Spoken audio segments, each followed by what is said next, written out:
நான் ஒரு பாட்டு கேட்டேன் அன்பு மக்களே. அதுல என்னன்னா, "காலை நேரம் இதமானது, காற்றின் ஈரம் பதமானது."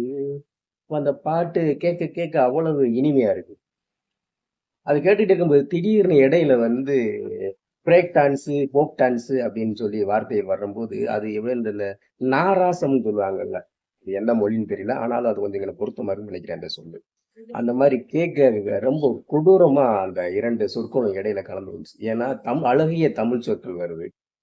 மிதமானது, பதமானது அப்படின்ற ஒரு ஒரு எப்படி சொல்றது? ஒரு ஜம்பிங் சொல்லுவாங்கல்ல. ஒரு அப்படியே குதிச்சு குதிச்சு போற மாரி ஒரு சொற்கள் இருக்கும்போது, இடையில அப்ப ஒரு மத்த மொழி கலவைகள் வரும்போது, அது காத குடுத்து கேட்க முடியல. அப்படி ஈயத்த காய்ச்சி ஊத்துற மாரி ஒரு பாட்டு அப்படி அந்த ஒரு அழகிய பாட்ட இளையராஜா, இயேசுதாஸ் எல்லாம் சேர்ந்து கெடுத்துட்டாங்க. அழகிய பாட்டு இப்பயும் கேட்க நல்லாருக்கும். ஆனா அந்த சொற்கள் அவ்வளவு ஒரு கொடுமையா இருக்கும் பார்த்தீங்களா? அப்ப என்னன்னா, நம்ம மொழிய நம்ம வந்து சாக வச்சுறக்கூடாது. அவ்வளவு இனிமையான மொழி. அந்த மொழியில அந்த கவிஞர் எழுதுறம்போது யார் எழுதுனா? வைரமுத்து எழுதுனாரா? யார் எழுதுனான்னு தெரியல. அந்த பாட்டு எழுதுறம்போது, அந்த மாரி ஃபோக் டான்ஸ், பிரேக் டான்ஸ்லாம் எழுதாம அழகா அந்த அந்த எப்படி இதமானது, பதமானது, அப்படி ஆனது, ஆனது இப்படி வருது. அந்த மாரி தமிழ் சொற்களையும் தேடி எடுத்து அத எழுதியிருக்கலாம். அத விட்டுபுட்டு மொழிய கொல்றாங்க. ஏன்னா, ஒரு ஒரு அழகிய ஒரு சிற்பத்த வந்து விவேக் வந்து அங்கிட்டு இங்கிட்டு மாத்தி வைப்பாரு பார்த்தீங்களா? மூஞ்சி ஒரு பக்கம், முதுகு ஒரு பக்கம் இப்படி மாத்தி மாத்தி வைப்பாரு. அந்த மாரி ஆயிறக்கூடாதுல்ல. அழகிய அழகிய பொருள் அழகியதாவே இருக்கணும். அதனால மொழி மிக அழகியது. நம்ம மொழி வந்து மிகச்சிறந்த உயர்ந்தது. அத வந்து நம்ம சாக வைக்கக்கூடாது. அத வந்து இந்த 60 வருஷத்துக்கு முன்னாடி வரைக்கும் சிறந்ததா தெரிஞ்சுச்சு. 600 வருஷத்துக்கு முன்னாடி புகழ் பெற்றதா இருந்தது. 600 வருஷமா நான் எத சொல்ல வரேன்னு நெனைக்கிறேன். 60 வருஷம் 600 வருஷமா நம்ம அடிமையா இருக்கோம் பார்த்தீங்களா? அப்பதான் இந்த மொழி சிதைவுலாம் ஆரம்பிச்சது.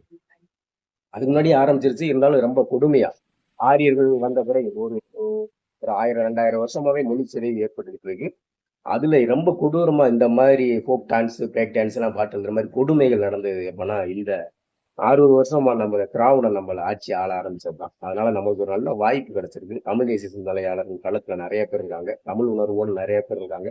அவங்கள நம்ம வந்து தோற்கடிக்கணும். அவங்களுக்கு நம்ம காசு குடுத்து இறங்கலனாலும், பணம் குடுத்து இறங்கலனாலும், அவங்க வந்து தேர்தல் நிக்கிறம்போது அவங்களுக்கு நம்ம ஒரு வாக்கு செலுத்தணும். வந்தவங்களுக்கு போனவங்களுக்கு தான் வாக்கு செலுத்தி நாட்ட நாசமாக்கி, மொழிய நாசமாக்கி, ஒரு மிகச்சிறந்த ஒரு ஒரு அழகிய மொழியையும், நாட்டையும் வீணாக்கிறார்கள். அயோக்கியர்களுக்கு ஓட்டு போடாதீங்க. வந்தவங்க போனவங்க ஓட்டு போடாதீங்க. மண்ணின் மகன்களுக்கும்,